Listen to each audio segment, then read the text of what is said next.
Bon, ça fait 2 ans qu'elle est là et qu'elle n'a pas bougé et que je l'ai même pas démarré depuis 2 ans. Donc on va essayer de réveiller la bête. C'est parti.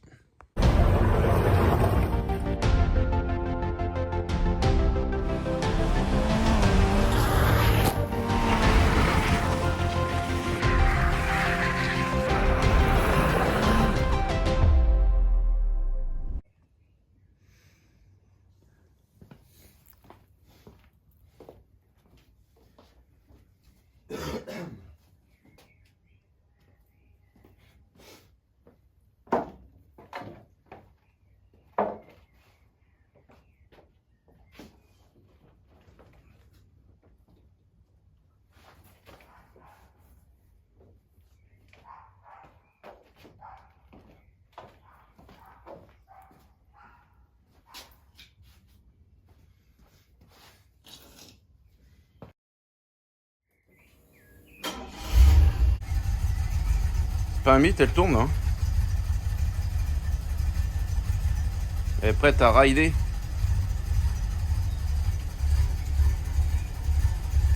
Mais ça sera pas pour aujourd'hui, hein.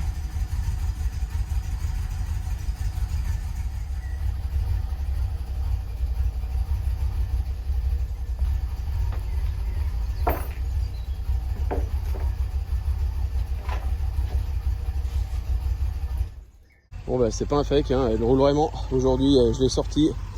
Ça fait plaisir, ça fait au moins 2 ans qu'elle n'est pas sortie. Au moins 2 ans, si ce n'est pas plus. Et tout se passe bien pour le moment. Pas de fuite. Pas de feu. Il va falloir vite que je la rentre. Thomas, je sais pas si tu vas me croire, mais ça fait plus d'1 heure qu'elle tourne. Je suis allé rouler avec et il n'y a plus de bruit dans la boîte. J'y comprends rien et j'ai même pas envie d'y comprendre, quoi. Voilà, je crois qu'elle est contente que je l'ai sortie. Et elle ventile bien, regarde. Tu vois, elle fait ses cycles, elle pisse pas partout, regarde. Impeccable. Et je suis content.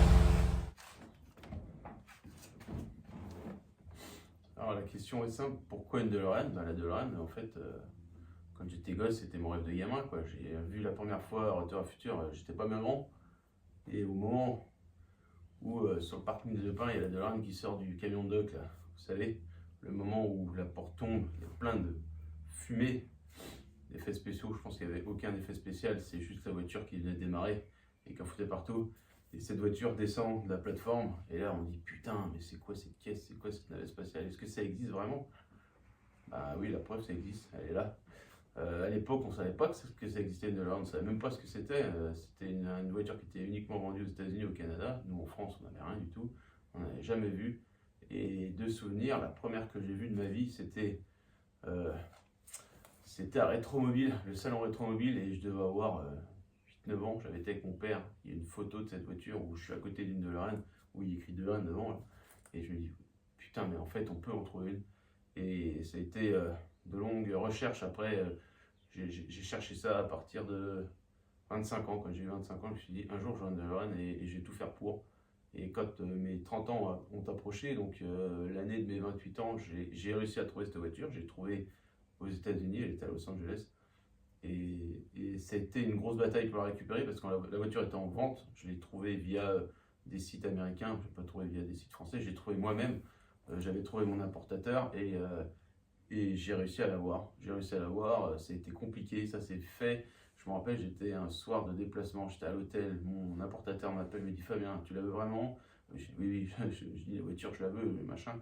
Et ben, c'est demain, ça se passera demain matin. Le mec a une visite à 8h et nous on y sera à 6h. Et les mecs sont arrivés à 6h avec la remorque, ils ont embarqué la bagnole et l'affaire était faite. Bon, ça fait 12 ans maintenant, 12 ans, même bientôt 13.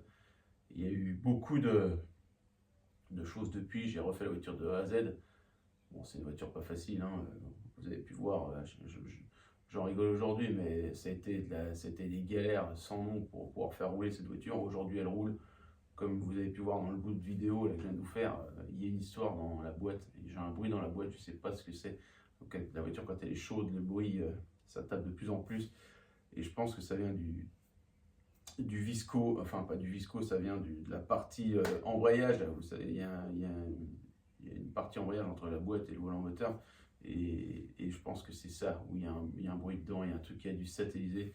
C'est la seule pièce que j'ai pas changée. J'ai la pièce, donc je le ferai. J'ai la pièce, j'avais trouvé sur la 604 qu'on a démontée avec Eddy. Donc je pense que c'est les diaphragmes dedans qui sont usés. Enfin, la pièce n'était pas forcément moche quand j'ai contrôlé, mais bon, c'est une pièce qui est sertie, on peut pas voir ce qu'il y a dedans. La boîte fonctionne très bien. Comme toute DeLorean, il y a eu plus de DeLorean en boîte méca, mais moi j'ai trouvé une boîte automatique, j'allais pas pleurer pour l'époque, hein, j'ai été content de la trouver. Donc il va falloir que je change cette pièce. Je pense que c'est cette pièce-là, je vois pas d'autres possibilités, ou alors peut-être, non, ça peut être que ça, parce que du coup c'est un bruit qui tape et qui est répétitif, et ça peut pas être dans la boîte, que dans la boîte c'est que des cerveaux, donc voilà. Donc là, je l'ai positionnée pour qu'elle sorte beaucoup plus souvent. Là, ça faisait presque 3 ans qu'elle était à l'abandon là-bas sur le côté. Là. Donc là, elle est en ligne de mire pour sortir. La DeLorean, c'est une voiture qu'on a beaucoup de mal à manœuvrer parce que déjà le braquage est pas bien grand et en plus, c'est pas très manœuvrable et on voit rien quand on est dedans. Donc là, elle est dans une position où elle peut sortir souvent dans la cour là, et je pourrais tourner autour. Donc vous allez avoir plus souvent des vidéos et je vous ferai une belle vidéo quand elle roulera et qu'on ira se faire une belle balade, ça vous y aurez droit. Voilà pour la DeLorean, donc vous avez vu la place est faite là. Et là il va y avoir la CSI. Allez, à la prochaine.